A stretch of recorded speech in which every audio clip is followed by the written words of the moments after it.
আজই সাবস্ক্রাইব করুন এবং দেখুন আপনার প্রিয় শো। আমার বোন, আমার তো চিন্তা হবেই বলো। এই শরীর নিয়ে সারা রাত্রি ধরে পার্টি করছে, ওর কিছু হলে তো আমারই সেটা নিয়ে।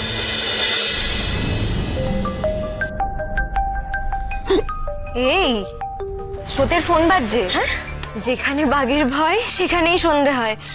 নাম নিতে না নিতেই সার্থক স্যার ফোন করেছে। ওকে ওকে, কুল কুল। স্যারের ফোনটা কি ধরা উচিত হবে? হ্যাঁ, ধরতে তো হবেই। ধর ধর। নাকি নাকি স্রোতকে ওই ফোনটা থেকে ফোন করে বলবো যে স্যার কল করছে? আরে তুই ফোনটা ধর না, ধরে কিছু একটা বানিয়ে বানিয়ে বলে দে। এই কি বলবে বানিয়ে বানিয়ে? আমার না খুব টেনশন হচ্ছে, মনে হচ্ছে স্যার সবকিছু জানতে পেরে গেছে কোনোভাবে। হ্যাঁ, এত তাড়াতাড়ি জানবে কি করে? স্যার তো বাইরে আছেন, এত তাড়াতাড়ি জানা সম্ভব নয়। এই ফোনটা ধর, নালে কেটে যাবে। হ্যাঁ স্যার বলুন। হ্যালো, স্রোত বলছো নাকি কে বলছো? না স্যার, আমি আত্রে। ও আচ্ছা, স্রোত কোথায়? স্যার এই তো জাস্ট ওয়াশরুমে গেল। ও না না, আসলে ও ওষুধগুলো খেয়েছে কিনা সেটা জানার জন্য আর কি ফোন করেছিলাম। আচ্ছা স্যার, আমি মনে করিয়ে দেবো ওকে, ওয়াশরুম থেকে এলেই বলে দেবো। আর শোনো আত্রেই, ও তো এখন ওষুধগুলো খাচ্ছে, তার মধ্যে যেন বেশি মানে ড্রিঙ্ক না করে।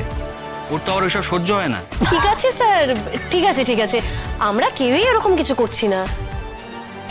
ও বেরোলেই আপনাকে কল করতে বলছি, আপনি একদম চিন্তা করবেন না স্যার, স্রোত একদম ঠিক আছে। ওকে, রাখছি।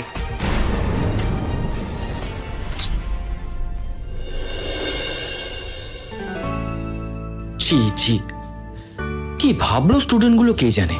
ও ওষুধপত্র ঠিকঠাক খেয়েছে কিনা সেটা জানতে ফোন করলাম, আর ওরা নিশ্চয়ই ভাবছে যে স্রোতের থেকে দূরে গিয়ে আমি ছটফট করছি, হয়তো হাসাহাসি করবে এটা নিয়ে। এই স্রোত আমাকে শেষ করে দেবে।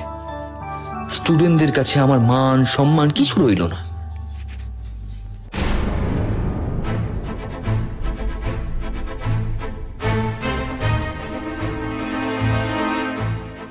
আমি জানি না আমি ঠিক করছি কিনা,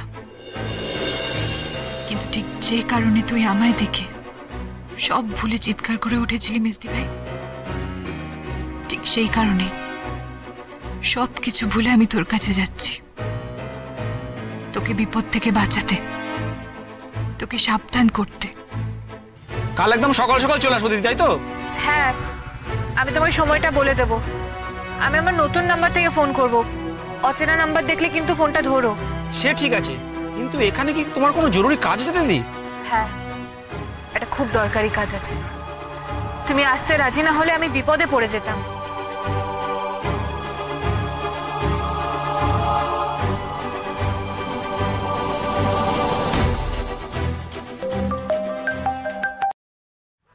হ্যালো স্রোত, যা ভয় পেয়েছিলাম সেটাই হয়েছে। সার্থক স্যার ফোন করেছিলেন তোর খোঁজ নিতে। এতে ভয় পাওয়ার কি আছে? আমি তো সব তোদেরকে শিখিয়ে পড়িয়ে দিয়ে এলাম। আচ্ছা, ও তো ফোন করবেই আমি ওষুধ খেয়েছি কিনা, বেশি নেশা টেশা করেছি কিনা জানতে। দিদি ভাইও ফোন করতে পারে। তোরা তো জানিস কি বলতে হবে। জানলেও এরকম মিথ্যে কথা বলার হ্যাবিট আমাদের আছে নাকি? কে জানে, সার্থক স্যার আমার গলা শুনে কিছু বুঝে যায়নি তো? না না, কিচ্ছু বুঝবে না। তোরা স্মার্টলি উত্তর দিবি, স্মার্টলি কথা বলবি, যেই ফোন করুক না কেন। আরে তোকে আমরা আর কতক্ষণ বাথরুমে রাখবো? তুই তো জানিস সার্থক স্যার একবার ফোন করে যখন তোকে পাইনি তখন হন্যে হয়ে আবার নির্ঘাত ফোন করবে। আর আমরাও তো বলেছি যে তুই বাথরুম থেকে বেরোলেই ফোন করবি। থাক, তোদের চাপ নিতে হবে না, আমি ফোন করে নিচ্ছি। আর আমার নাম্বারে আউটগোয়িং বন্ধ আছে সেটা বলেছিস তো? এই রে, না আমি তো টেনশনে বলতেই ভুলে গেছি। স্রোত, আমার খুব টেনশন হচ্ছে। ভাই তুই প্লিজ ফিরে আয়, আমার কিরকম গা হাত পা ঠান্ডা হয়ে যাচ্ছে। কিচ্ছু হবে না, তোরা টেনশন করিস না, আমি ম্যানেজ করে নিচ্ছি।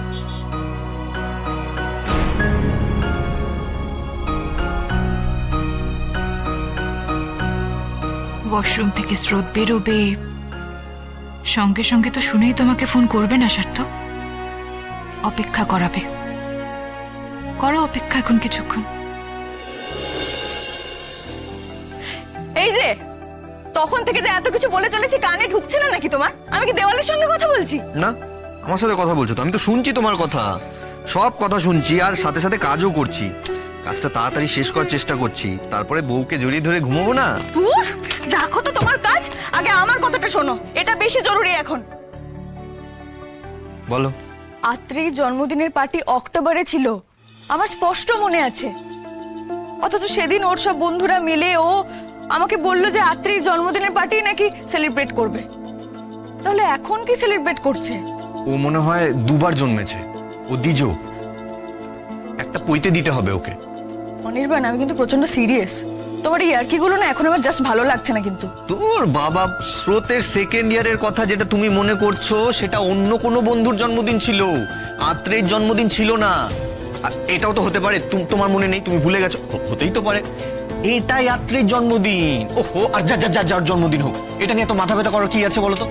আমি তো বলছি তোমাকে, ওটা আত্রেরই জন্মদিন ছিল, না হলে আর কার জন্মদিন ছিল বলো? শ্রীময়ীর, কিঞ্জলের?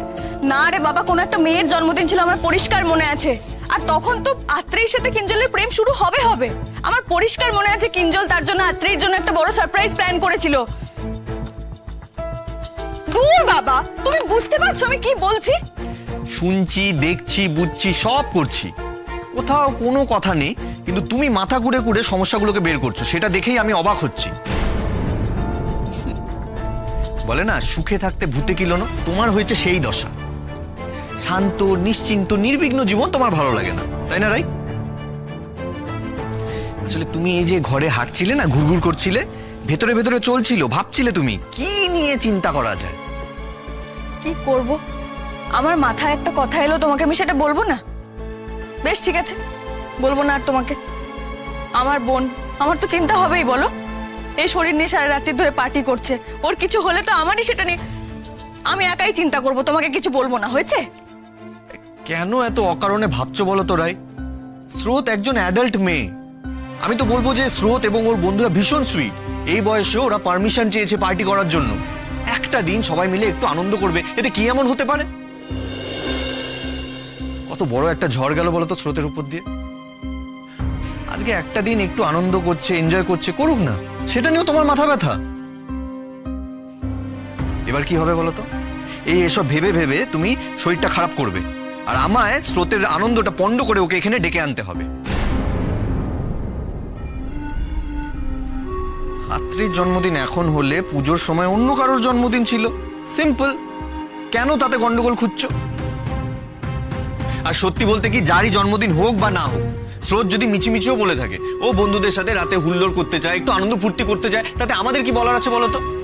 না, আমাদের কিছু বলার নেই, কিন্তু আমি তোমাকে এটাই বোঝাতে চাইছি যে আমার স্পষ্ট মনে আছে তখন আত্রেয়েরই জন্মদিন ছিল অনির্বাণ। আমার পুরো মনে আছে ও ব্লু কালারের একটা ড্রেস পরেছিল, আমি ওর ছবি দেখেছি, আত্রেয়ের জন্মদিন সেলিব্রেট হচ্ছিল। কি প্রমাণ হয় এটা থেকে তুমি বলো তো? এটাই প্রমাণ হয় যে তোমার মেমরি ভীষণ শার্প হয়েছে। শান্তি, এটাই তো শুনতে চেয়েছিলে। আরে বাবা, আত্রেই দুবার জন্মেছে, ও নিজের বার্থডে দুবার সেলিব্রেট করে, হয়েছে। শান্তি, ছেড়ে দাও না ওদেরকে ওদের মতো। একটু বেশি ইন্টারফেয়ার করছো না বোনের জীবনে?